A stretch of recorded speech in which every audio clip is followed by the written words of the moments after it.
Hello, everyone. Happy Friday if you're on this side of the world, or happy Thursday night if you're somewhere on the other side. Happy Hacktober. I think it's October for everyone now, which is great. So, yeah, we're doing our Supabase Hacktoberfest Meetup here. We're live on Twitter and YouTube. So thanks very much for joining in. We'll have the chat open for questions. Maybe let me quickly share my screen with kind of sort of a rough agenda. What we want to do is just a little welcome. That's what we're doing right now. Then I'm very excited to have both co-founders of Supabase here with me today. We're currently all in Singapore, so it's a nice Friday morning for us. And we'll have Paul do an intro to Supabase.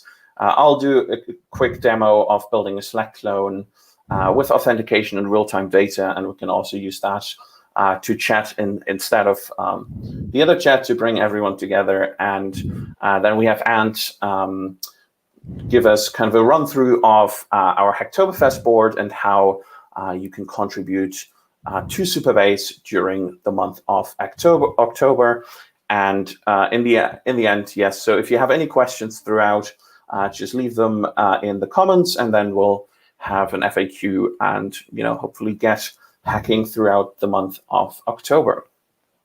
Now, if you're new to Hacktober or open source in general, Hacktoberfest is meant to be kind of a month-long celebration of open source software, and maintainers like the good folks at Supabase sort of go out of their way to help others, kind of first-time contributors make sort of useful contributions to open source software. Now, a lot of maintainers are already very strapped for time, so please be very mindful when you make contributions, ask questions, to make sure that you adhere to the code of conduct and the contributing you generally have, like in .github.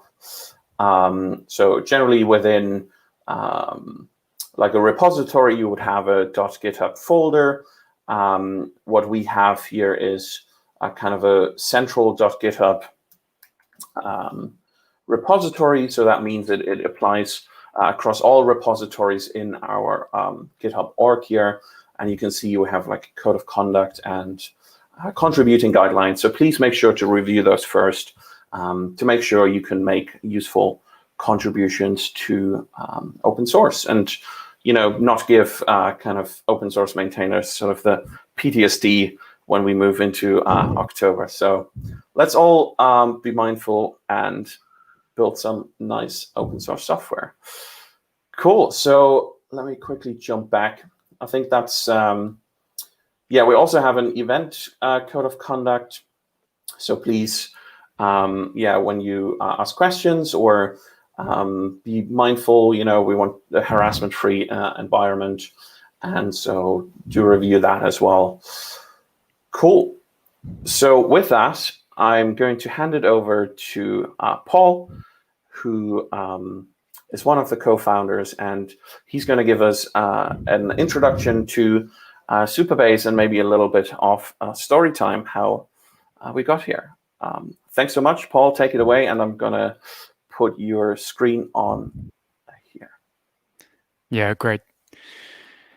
Thanks, Thor. So, before I begin, thanks for Thor, who's actually taking time out of his holiday. He's on a break this week, and he's joining in to help out with Hacktoberfest. So in true open source spirit, he's getting involved. So thanks, Thor.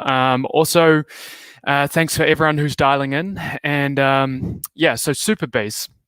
What we are is an open source Firebase alternative, and we're building the features of Firebase, but we're using open source tools. Usually the tool will exist, so we try to choose good, scalable enterprise tools. And if they exist, we try to bring a Firebase-like experience to them, all on one platform. If the tool doesn't exist, then we build it ourselves and we open source it. Here is our website, which you can find in supabase.io. And as you can see, we're the open source Firebase alternative, and we add real-time and RESTful APIs to a Postgres database without a single line of code. So what it means is that you focus on your database and you modify the schema, and then all the middleware kind of auto-generates itself. Here's an example of how you would interact with your database through Supabase. So you're just using our JS client, do something like supabase.from your messages table, select, and you can do some nested queries, not unlike GraphQL here. We also have a concept of listening to your database in real time. So here you can listen to all the inserts on your messages table. And when you do, you have a callback function here. So a brief history of Supabase. We actually started only at the beginning of this year in January. And then around May, we got into the YC Summer 20 batch. It was the first remote batch. So actually we did it, and to myself and the rest of the team, all from Singapore, fully remote. And throughout that time, we've basically been building the whole time. Firebase, of course, is a very big feature set. So we've spent most of the time just building out the features. So now we have a really nice feature set. We've got the real-time APIs. We've got RESTful APIs, and we've got some auth. So I'll go over that soon. You can dig around on our website to have a look around. We've got some snippets of code to get you started, and then also you can find our docs. We've got a lot of documentation here on how to get started. But I'll jump across to our GitHub repository and just give you a brief overview of what Supabase is and the underlying architecture. So as you can see, this is an architecture of Supabase, and there's all open source tools. And I'm going to start from the bottom up. So in Firebase, they have a database, which the new one is called Firestore. We've chosen a database Postgres, which is really scalable. It can scale very far. And it's slightly different in that it's a relational database if you've never used it before, but we bring the usability of Firebase to Postgres.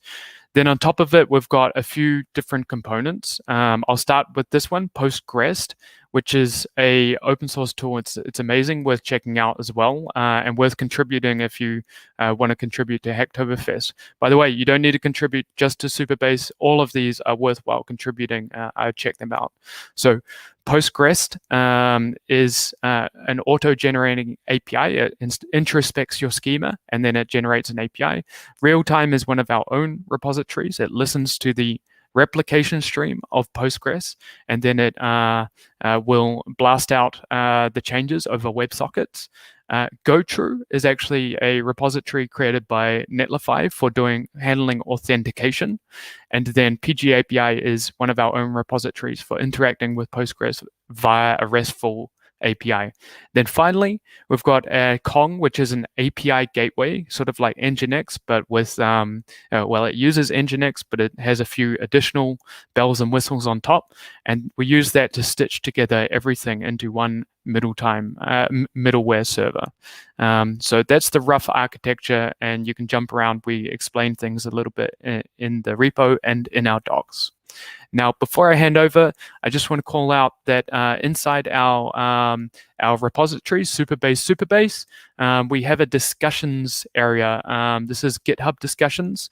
And so this is the place to come if you don't know how you can contribute, or you have any questions about Supabase or about Hacktoberfest. You can jump in here and you can ask a question, and one of our team will be able to jump in and help you out.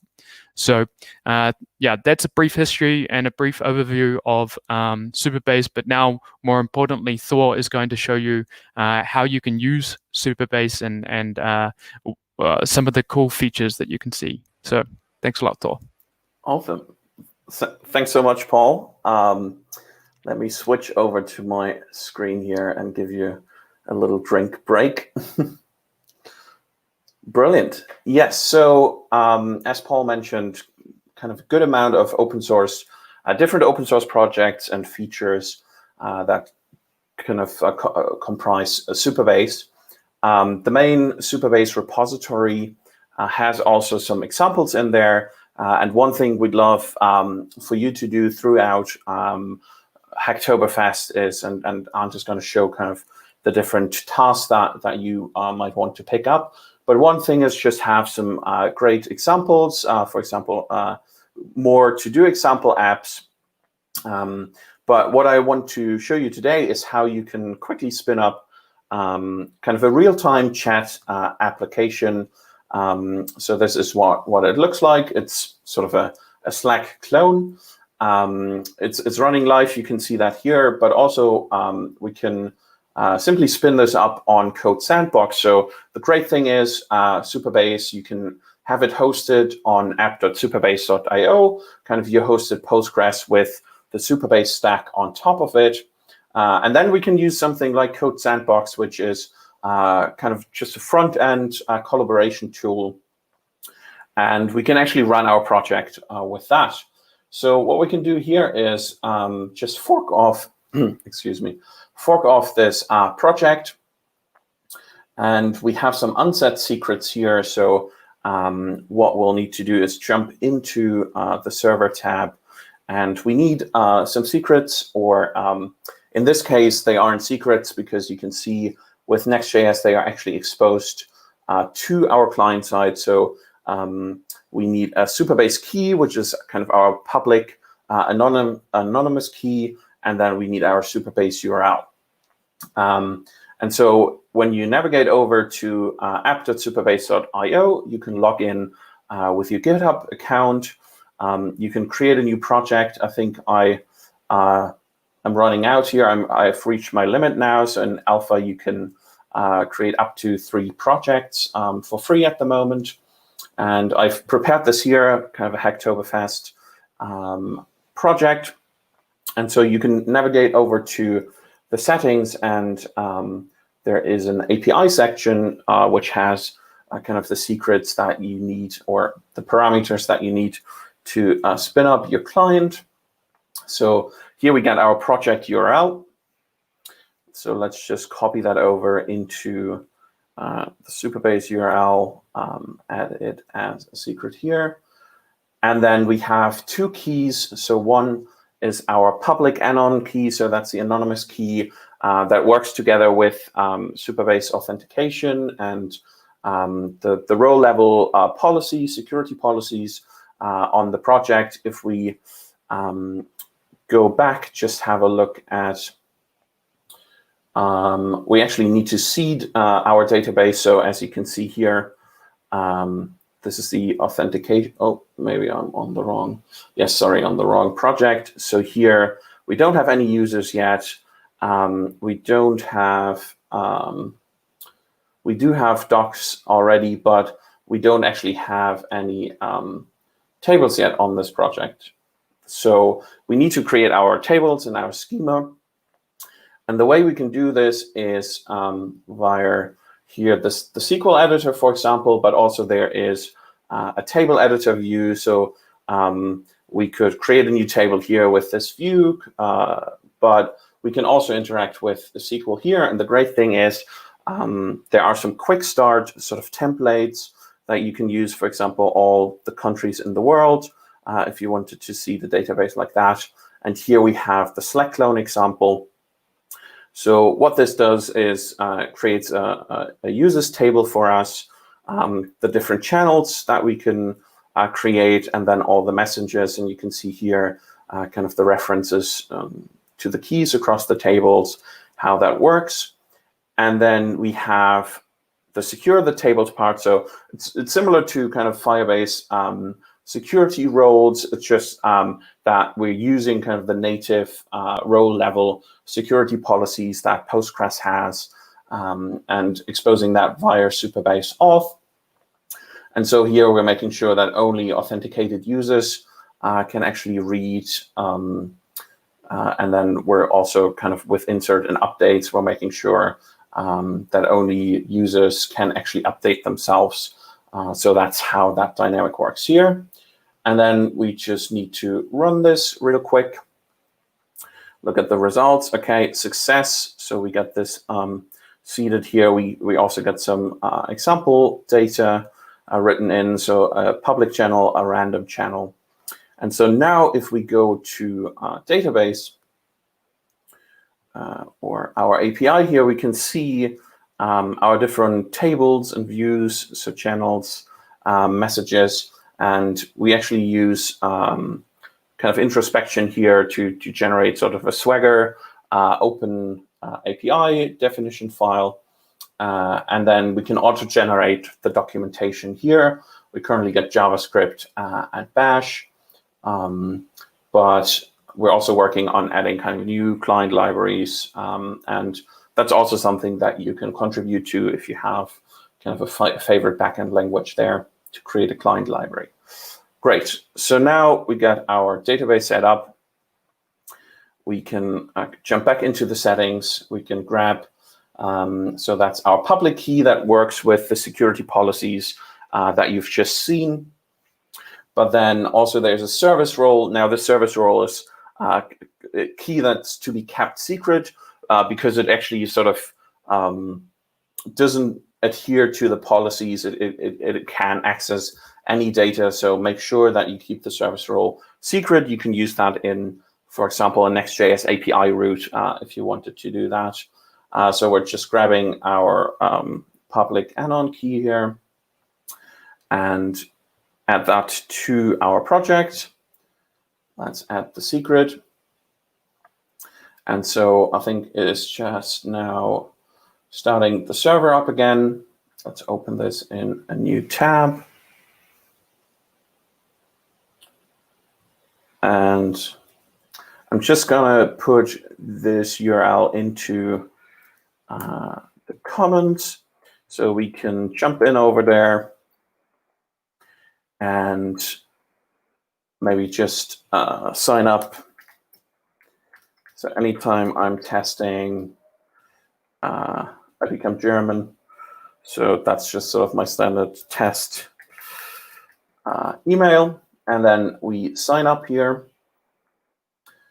And yeah, we also need some loading spinners. So if you want to contribute to that, you can do that. And so you can now see we got kind of our messages, and we already got a couple here, Paul, jump in, and real-time chat. So hello, real time. Paul now sees all of this happening in real time. So we got the public channel, the random channel. And so, you know, within minutes, we're kind of able to spin up this real-time backend with authentication, security policies, and kind of the real-time streaming when you use Supabase.js. And we can now jump back into our backend here. We can actually look at the users. Luckily, no one signed in yet with an email address we didn't want to expose. So if you want to work with Supabase as well, you can send an email to Koppel, but maybe don't spam him. Great. So yeah, that's how easily we were able to spin up kind of our project with Supabase. You know, we can use Code Sandbox, we can use Vercel, Netlify, what have you, or your local host, of course. But yeah, that was just to give you kind of a quick introduction into the Supabase examples. And now I'm going to bring Ant, one of the co-founders, back on screen to actually walk you through how you can contribute to Supabase throughout Hacktober. All right, Ant, I'm going to pull up your screen. Thanks, Thor. That was awesome. Brilliant. Take it away. Yeah, so if anyone wants to contribute to Supabase during Hacktoberfest, or indeed any time, then this is, if you're coming in as a newcomer, this is how you would go about it. As you can see here, I'm on the organization Supabase, where you can see all of the available repositories. Now we've got quite a lot, so if you're looking for something that's language specific, for example, the Dart client library or the JavaScript client libraries, you'll find it in here. And if you click into one of these, so let's say Postgres Dart, then the two ways you can find Hacktoberfest issues is either in the repository, go to the issues, and you'll see everything tagged in this lovely pink here is available for Hacktoberfest. And you can click in and decide whether you want to work on that. But also, if you come out to the organization, go to projects, you'll find the Hacktoberfest board. So this is the central place where we keep all the Hacktoberfest issues. Now you'll see there's 4 main categories here. The first one is the smaller tasks, which you can tackle on your own. It might take an hour or 2, maybe even less for some of these. And you'll see we've also got some of them tagged as language specific here as well. So if I want to filter by just the Dart issues, I can just click this label and it just shows me all the Dart issues available. The second column is larger tasks. So these ones might take a little bit longer, maybe a few more hours, or maybe even a couple of days. Larger projects here, you can see some of them have already been claimed when Hacktoberfest kicked off yesterday. Then we have designers, so you don't need to be able to code to contribute to Supabase. We've also got some of these like improve our logo, create a component library, things like that. And the fourth one is writers. So technical writers, we always strive to have better and better documentation on Supabase, so you can come in and contribute in that way as well. Now, it's also worth mentioning that there's a few issues here, and we'll continue to add issues throughout the month. But if there's something that maybe there's a repo or something that you think would be a good issue for Hacktoberfest, you can also come into the repo and create that issue yourself. But even if you're not sure, if you're not that confident about creating new issues, you can also head over to, if we go back to the main Supabase repo, so Supabase, we have a discussions tab here, and you can come in and just dump ideas, and we can then work on things together. And also, if you've got an idea for a new client library, if there's a language that you really enjoy using, and you want to take the lead on starting a client library which interacts with Supabase, then you can come in, let us know, and we'll help get you set up. And that's about it. Any questions you can dump in the discussions here or on specific issues, and we'll get back to you as soon as possible.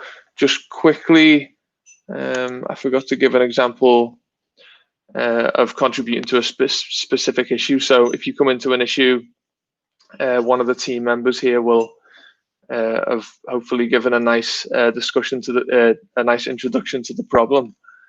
Is you can come in and basically let us know that you would like to work on it, and then we'll assign you to this issue up here.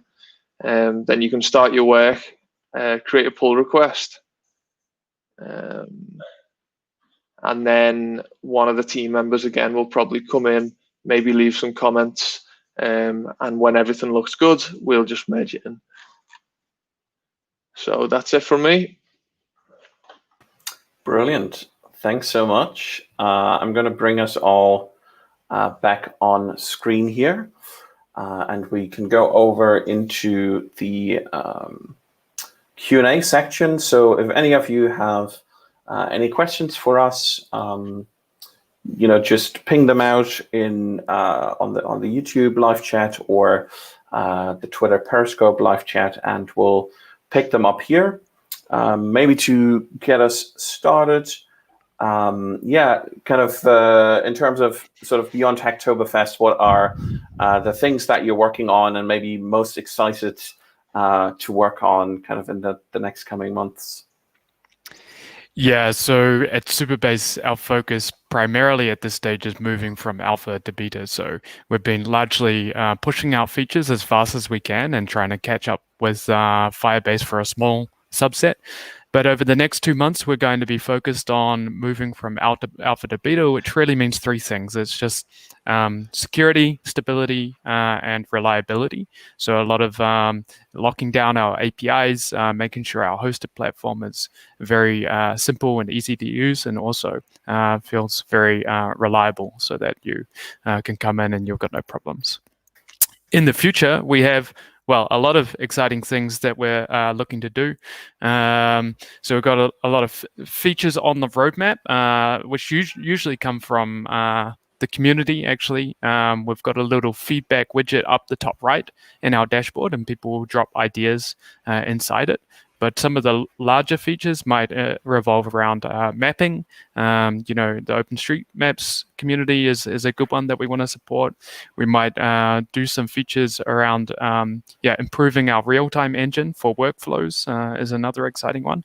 But one that I know that you're particularly excited about, Thor, is trying to do a lot more integrations with sort of third-party tools and preset projects. So this will be things like, you can come into Supabase and you can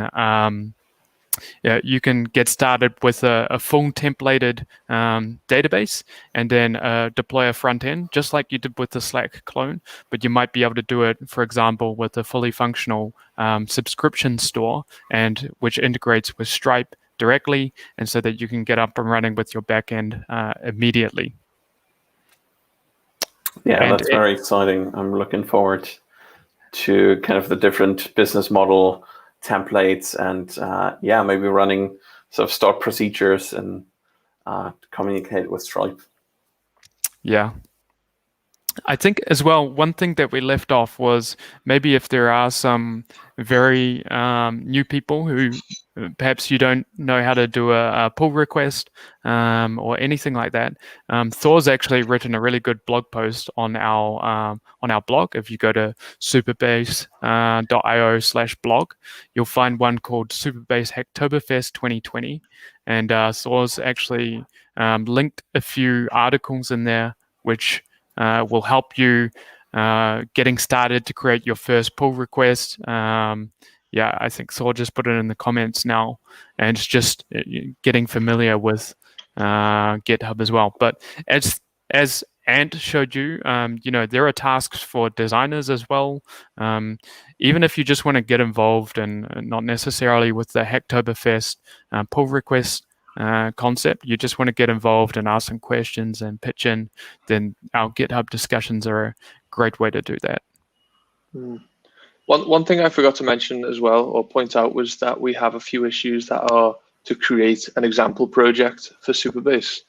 And likewise, if there's anything cool that you've built with Supabase, you can throw it over to us in the discussions.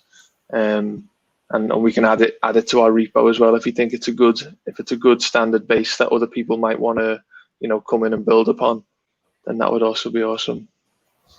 Yeah, I think in the discussions we have what is it called, show and tell. Yep, exactly. And yeah, I think there's a pretty cool example in there. What was it called? Serve the world. Serve the world. Yeah, there's a very cool example. Basically, it's a Chrome extension which you add it to your Chrome, and as you are browsing the web, if you're on the same website as a friend, you can chat to them. You sort of bump into them online, which I think is quite a novel way of doing a social network. So this one's definitely worth checking out, and it just shows the didn't work, but no, I think the link is just a markdown link. Messed up. Cool. Yeah. I mean, this is great. This is almost like when you used to go to conferences and you kind of bump into people going to like the same breakout session or something. This is basically bumping into people that are currently on the same URL. I think it uses kind of the URL to check and connect people, which is pretty cool. Yeah, it's a great idea, sort of, especially in our current times where we all can only travel virtually. it's a nice way to maybe engage. Engage with others on the same interests. That's awesome. And we'll be building up a showcase. It's actually, I think, possibly even one of our Hacktoberfest issues is to build a showcase, which may be an area on our site, but it'll come from the show and tell. We'll just gather up a few more examples of people building with Supabase. So if you throw whatever project you're working on onto the show and tell, then we'll add that into our showcase at some stage. Awesome. Cool. Let's see. Do we have any questions on the chat? Not yet. I think people are still waking up or, getting ready to go to dinner maybe. But yeah, maybe another question. How can you get some swag? and the swag man, so I'll leave that one to him. It's a good question. I mean, definitely if you're interested in contributing to Supabase long term, then something can definitely be arranged. I've got a few spares in the back here, so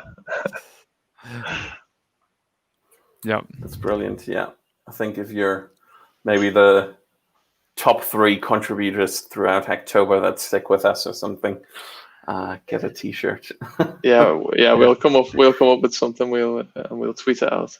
Yeah, or maybe you want to build a swag store as part of Hacktoberfest and build the swag store with Supabase. That likely would qualify you to get some swag. Definitely. Yes. Great idea. Brilliant. Cool. I think everyone might have already gone off to hack. So yeah, thanks for tuning in, or if you're watching this as a recording, of course you can contribute at any time and ask questions in the discussions or jump into the open issues. Yeah, we'll see you there. Otherwise, Paul, Ant, very much for joining me this Friday morning. And yeah, do you have any sort of last words or any kind of last plugs that you want to make?